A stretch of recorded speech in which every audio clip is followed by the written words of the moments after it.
All right, we're back, and it is time to break down the AFC Championship game. Patriots 10, Broncos 17. Little bit of a different score and very much a different game than the NFC Championship. Let's start with the Patriots here, who do win this game. Scott, as a Patriots fan, and somebody who, again, shout out to you. And I resurfaced the video on Twitter last night. Your bold prediction about the Patriots in Las Vegas, and that's going to go down as one of my favorite moments of the podcast of all time, not just of this season. Was you making that bold prediction and just espousing your love for Drake Maye and Mike Vrabel and this entire new look Patriots. Well, guess what? The new look Patriots are doing something that the old look Patriots used to do quite often, which is go to the damn Super Bowl. So Scott, Patriots win this one in, I think we can call it ugly fashion, in what turned into, you always say like, hey, this is a snow globe league. This game literally turned into a snow globe by the end of the contest. Yeah, glorious snow globe league. You're very kind about giving me props for that Patriots call. Again, you want to find the things I got wrong. I wrote a bunch of them up last week, so I encourage everybody to read that stuff. But it's been a really fun ride for the Patriots. Very likable head coach, extremely likable quarterback. And I thought it was just fun to have two championship games that were so different, right? The second game was a modern football game, passing and pinball, and you get to 30 plus points to win. At one point, I thought maybe 40 points might be needed to win that game, and points were at a premium in Denver. The weather, the elements, eventually the snow kicked in, the wind, every point was precious. And, this year in the playoffs, every game was outdoors. We saw this game in Denver, and had they played in Foxborough, it would have been a snowstorm too. They've been getting pelted with snow, like basically half the country. I've been, by the way, between games, I shoveled like anybody in the Michigan area probably did.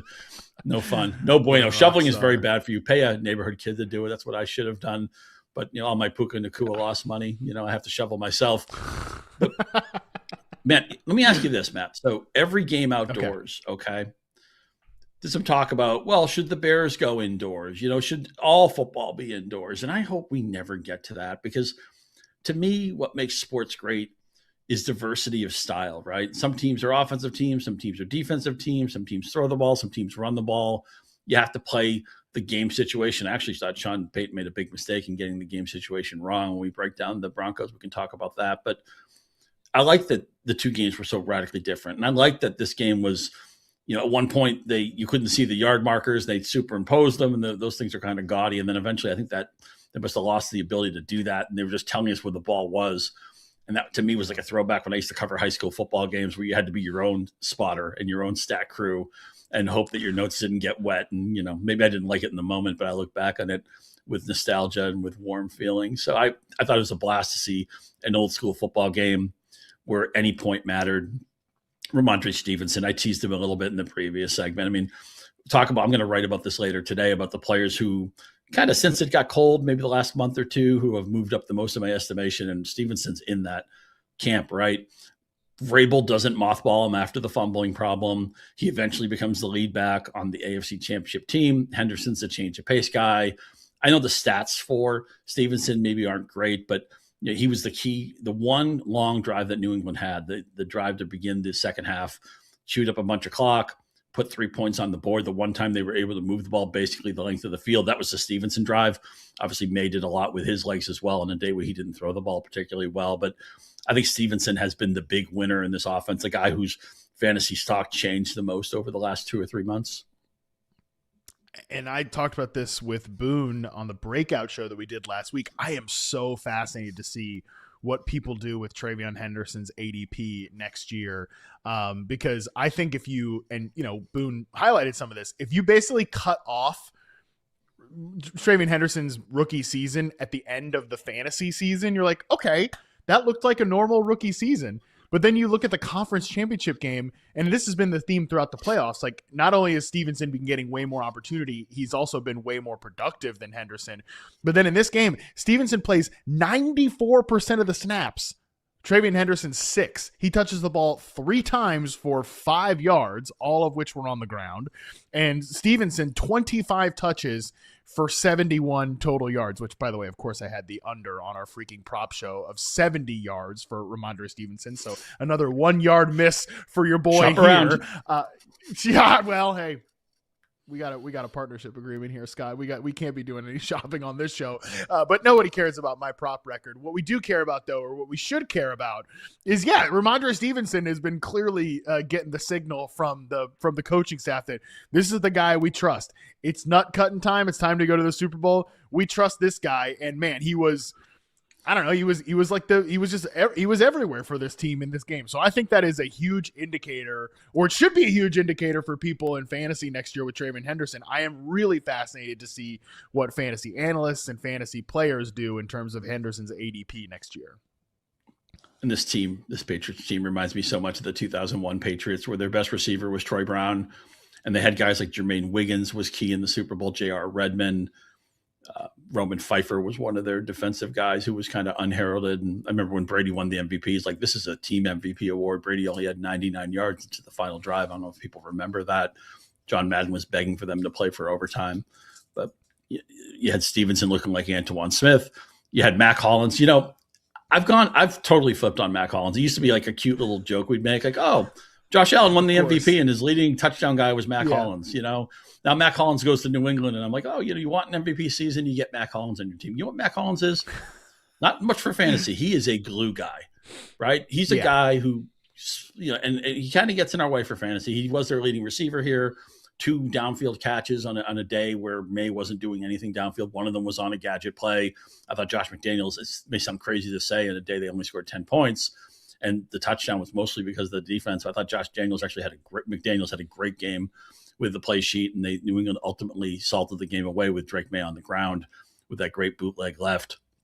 Let him use the athleticism. Even if the play doesn't work out, the clock keeps running. I thought that was well designed. But yeah, I've learned to Maye called his own shot there. I don't know if you saw that, but apparently Maye went in and decided, I'm going to do this. Didn't tell any of the other, which I think there's like an option for the quarterback to do that. Maybe McDaniels did give him Josh McDaniels gave him the option to do that, but nevertheless, like Maye did decide to do that and didn't tell any of the other players, which is a part of what sells it so well to the Broncos, because everybody basically follows the run action this way and the quarterback just boots out the other way. So again, I think that's a huge credit to Drake Maye.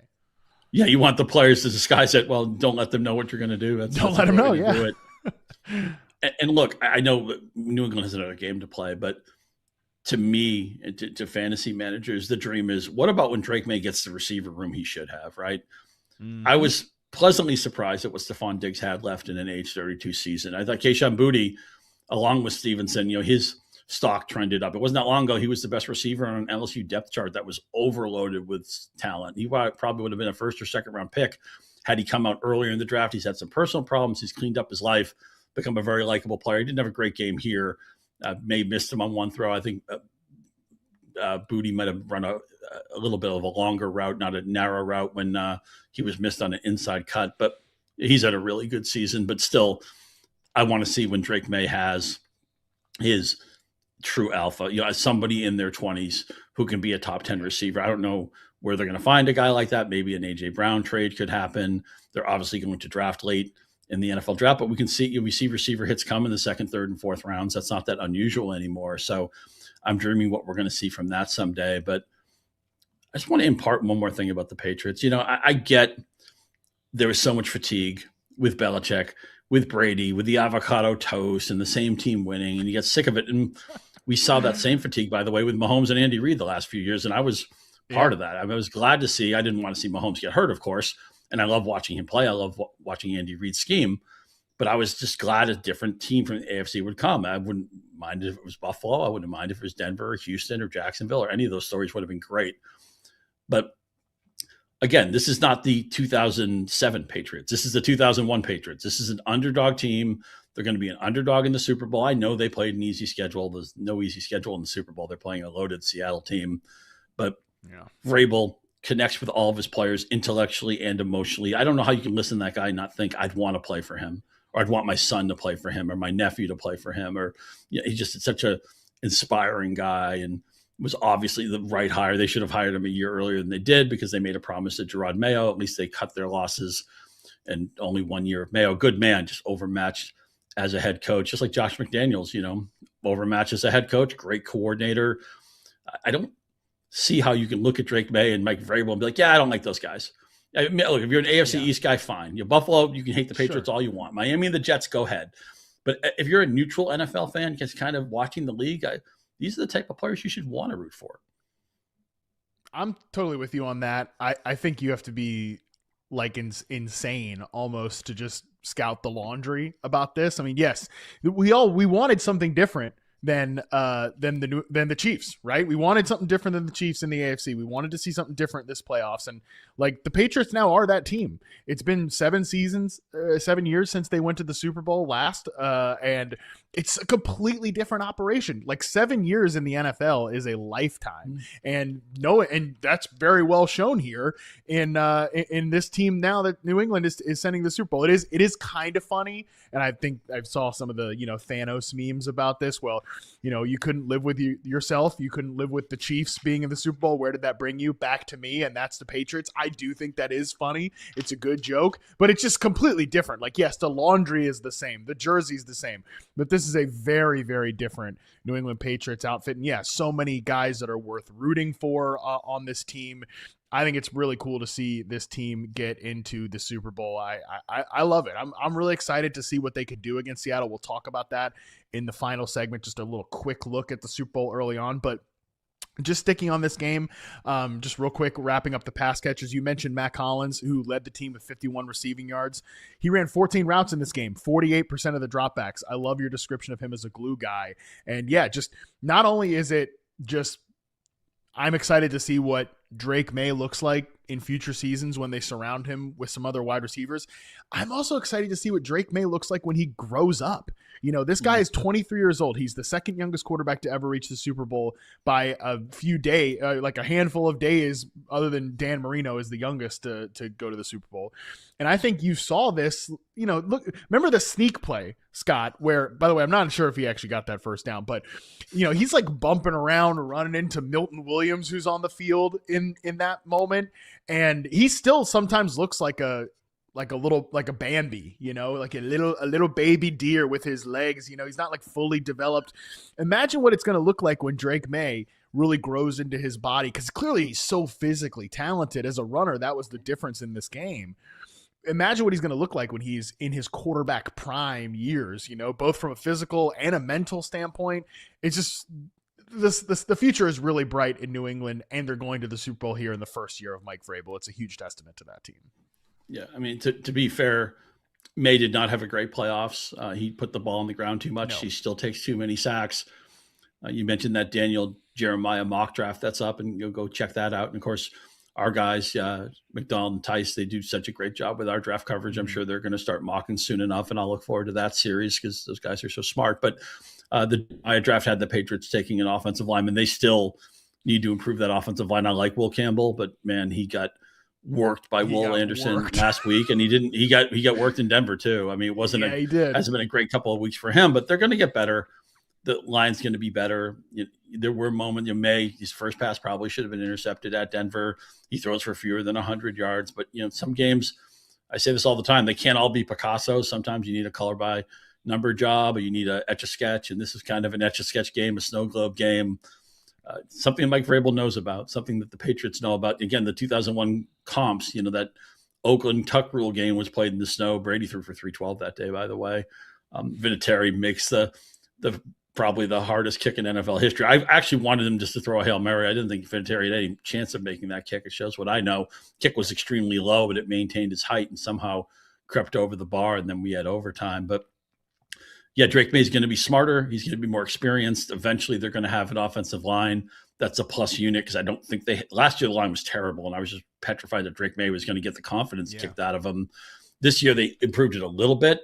And look, Maye, a lot of it's on Maye, and part of being athletic and being mobile is that sometimes you'll hold on to a play longer than you should because you've gotten out of it before. We saw Russell Wilson always took a lot of sacks, even though at peak he was maybe the most dangerous athletic quarterback in the league at his best. I'm curious to see what his Hall of Fame prospects come, because his second half of his career has been so uneven. But, the Patriots, this is a good team. It's going to get better. Now, one last thing. You mentioned Marino, Super Bowl, year 2. That's the reminder that it's easy to say. Like, say the Patriots lose to Seattle. People are like, well, they'll be back. Arrows pointed up. They have all these things, checked off. It's hard to get there, man. Josh Allen hasn't gotten there. Lamar Jackson hasn't gotten there. And I always say this, Dan Marino, if you had told me after year 2, Dan Marino's going to have a healthy career, walk-in Hall of Famer, all these records, and a lot of playoff wins, he'll never get back to the Super Bowl. I'd say, you're crazy. There's no way.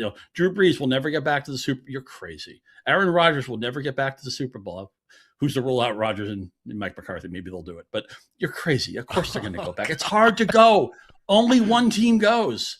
So you got to savor it when you get there, man, because you could never, it's possible. There's a decent chance you're going to have a window, but Joe Burrow's still there and Patrick Mahomes is still there and the Ravens will be good again. Lamar Jackson's still a good football player. Josh Allen still might be the best player in the league right now. And I think eventually Buffalo's, man, it's a sin if they don't go, man. I hate this. I would hate it if Josh Allen became the canonical example of the best quarterback never to go to the Super Bowl. I want him to take that. It hasn't been his fault in the 13-second game. A lot of games he put the points up. He didn't play a perfect game at Denver, but they scored 30 points, right? I want to see him get to the Super Bowl, but just don't make any assumptions. Just because it's year 2 of the Maye experience and things should get better, he will get better. The line will get better. The receivers will get better. You're still going to have to beat 4, 5, 6 really good AFC teams every year, and you can't always assume those are going to be wins. That sentiment right there, I think, perfectly transitions to the Broncos, who we're going to talk about before we toss to break here. Man, if I was a Broncos fan, if I was a Broncos player, I would be so frustrated in this moment because, listen, I think Jarrett Stidham played admirably, and I think especially early in this game, Sean Payton was dialed in. Like the scripted plays, I think were really good. Stidham was good then. The game started off well. But, of course, you get the elements, you get the snow later on. But even before then, the wheels were kind of coming off for Stidham a little bit. He played like a backup quarterback, like a solid backup quarterback. That's what he played like in this game. And I would just be so annoyed that we didn't have our starting quarterback here, and because you don't know if you're going to be back here next year if you're the Broncos, right? You don't know that you'll be back in the AFC Championship next season. You have no idea. And I firmly believe, Scott, maybe you disagree with me. I think the Broncos are a better team than the Patriots. I think like 1-53, they're a better team than the Patriots. If they don't get that fumble from Stidham in their own territory, do they have what it takes to mount a drive against this Broncos defense? I don't know. I said that last night to Nate. I was like, I don't know if they would have been able to mount a drive against this defense, especially in the conditions, because my God, the Broncos were such a good matchup defensively for what New England had on offense. I mean, we talked about Kayshon Boutte had a nice season. He had nothing against Pat Surtain in that game yesterday. That defensive line was kicking the New England Patriots offensive line's butt, especially Will Campbell. Nick Bonito was having trouble just as we anticipated. So I would just, again, it would be really frustrating in this moment if I was a Denver Broncos fan, because I think this was a moment for them. And to lose your starting quarterback after getting a bad Josh Allen game. Like, again, we could talk about, hey, Josh Allen, best quarterback maybe to never go to a Super Bowl. He turned the ball over 4 times in that game. And you got that. Probably what's going to go down is Josh Allen's maybe his worst playoff game ever. You got that. Your defense did that. And then you lose your starting quarterback. Season's over in a snowy mess the next week when the Patriots scored 10 points and their quarterback threw for 86 yards. Just a very frustrating season for the Denver Broncos. A frustrating way for it to end, I should say. This is where I wish Frank Schwab was here so I could make a Rounders reference, because Mike and Worm get the crap kicked out of them in the VFW hall by all the cops. And Matt Damon says to Ed Norton, I had him. And that was the Broncos. They're up 7-0. They can kick a field goal to go up 10-0. I know we're in the age of enlightenment and the equity and play for the big inning and score as many points as you can. I just wonder if Sean Payton thinks about, well, I got my backup quarterback here and the weather's bad and the forecast is that it's going to get worse. Maybe a 2-score lead looks really, I don't like the play they called on 4th down, so that factors into this too. Maybe if they call a better 4th down play, they convert. Obviously 14-0 would seem almost insurmountable, but then you don't know at the time it's going to be a 10-7 game, but it certainly had all the looks of it.